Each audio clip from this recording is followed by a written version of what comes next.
El camarada Canales ya está conectado. Hoy vamos a hablar de una película, pues, ¿cómo la podríamos definir? A ver, Emocionante, quizá. no, yo creo que Bueno, cuéntanos.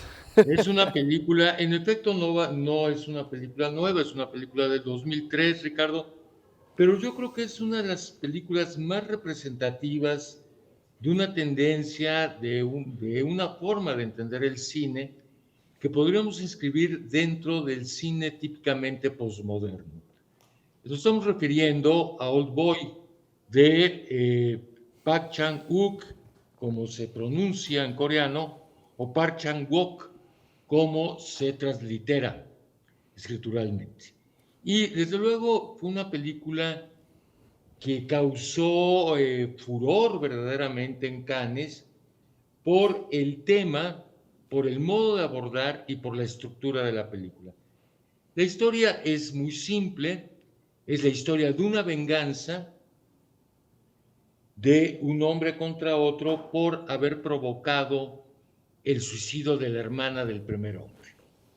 Sin embargo, esta historia no se cuenta de modo lineal y empieza en el momento en el que el supuesto chismoso atraviesa por una cárcel privada y permanece allí durante 15 años.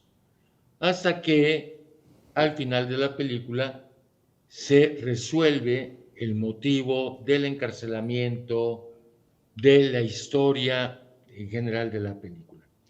Sin embargo, bueno, la película estructuralmente, te comentaba, es representativa de todo el cine posmoderno por la cantidad de géneros a los que recurre. De entrada, podemos hablar de que hay una referencia a la tragedia griega, ¿sí? Y al drama griego a través del tema del incesto. Si te das cuenta, el incesto constituye un pilar fundamental en el desarrollo de la historia. Incluso hay dos grandes incestos. El primero por el cual es encarcelado este hombre, que supuestamente había una relación escolar entre dos compañeros hermanos, y posteriormente el incesto de este personaje, Oda Esu, con su propia hija. Entonces, en ese sentido, hay una clara referencia al tema del incesto, pensemos en Edipo nada más, pero al mismo tiempo es un thriller, un típico cine de policíaco, donde se finalmente aclara el misterio o el nudo que provoca la historia, y también es un tema que a mí me parece fundamental resaltar, también una serie de referentes al cine popular de la peor corte del cine popular chino de karatecas, por ejemplo, ¿no? Digamos, también ahí hay un tema interesante, ¿no? Hay escenas donde se reproducen estas otras películas de karatecas chinos que, bueno, que inundaron el mercado del cine popular en la década de los 70, por ejemplo, ¿no? Y desde luego, en la película parte de un manga Exacto. japonés, coreano, que también es muy importante señalarlo por el tipo de significación que que sostiene la película, pero finalmente la película se sostiene en una trilogía sobre la venganza de este cineasta coreano, y desde luego la película es de una violencia extrema, también eso, digamos, apelaría a un cierto cine posmoderno, llevar al extremo verdaderamente terrorífica la violencia, ¿no? Sí, y la violencia explícita, ¿no? Pero también la violencia psicológica, Claro. la capacidad de atormentar al otro, ¿no? Que también es algo impresionante. Creo que eso es lo que más me saltó a la vista de la película. Pero fíjate que lo que me quedé pensando un poco, y por eso te pedí que hiciéramos esta charla en torno a la película, es esta influencia ya hoy muy natural de los cómics, del manga, de esta cultura popular, que no sé qué opines, pero funciona en un nivel distinto, tanto en la perspectiva moral, Claro. en la perspectiva de la violencia, de la sexualidad. Va como unos pasos adelante de lo que normalmente vemos en el cine o lo que leemos normalmente en las novelas. Es un ritmo distinto. ¿Cómo lo ves, Juan Carlos? Sí, totalmente. Bueno, primero, digamos, tenemos que entender que a lo largo del siglo XX, en todas las artes se puso en juego lo que llamamos crisis de géneros, Ujú. ¿sí? Es decir, ya no podemos entender el género puro, único. Y desde luego esto tenía que llegar al cine.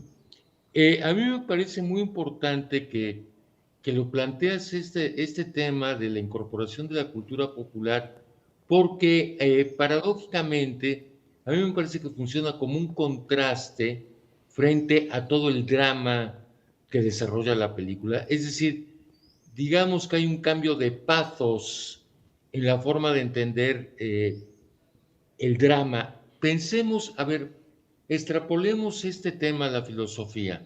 Sisek, por ejemplo. Exacto.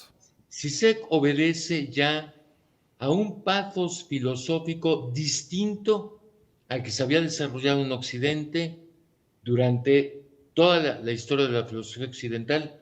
Pensemos hasta la gran figura de Heidegger. Entonces, yo creo que es una forma de contraponer y generar exactamente lo que tú dices, ritmos distintos y formas distintas de comprensión de la violencia. Sí, y no por algo es una película muy, muy, muy vigente y la verdad me encanta que podamos tener, no sé, en el Sanborns, en las tiendas de cómics, la posibilidad de comprar esta joya, ¿no? Que Claro, no está, digamos, en los terrenos de lo de las oculto librerías, o ¿no? De las es librerías. difícil conseguirlo. No, prácticamente lo puedes conseguir en cualquier parte. Y fíjate, me pasó algo en estas tiendas de manga. Yo nunca había visto cola para entrar a un lugar, a una librería, ¿no? Por ejemplo.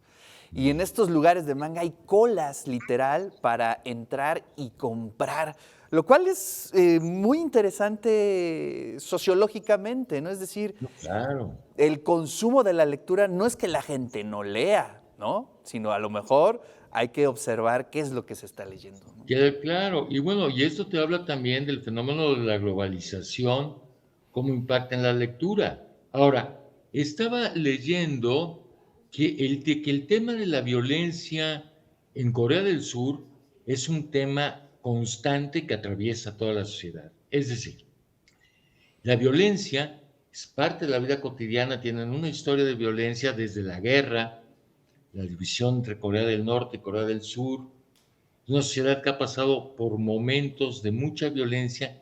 Entonces la violencia es algo que se vive como parte natural de la historia de los coreanos. Eso también te habla por qué, por ejemplo, este nivel de violencia está incorporado a un cómic.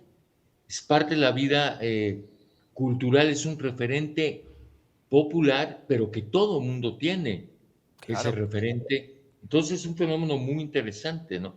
Sí, también aquí vivimos, hay una narcocultura y entonces son los grupos que tocan esta música, ¿no? Yo no sé si haya cómics referentes al narco, pero un día de estos van a aparecer.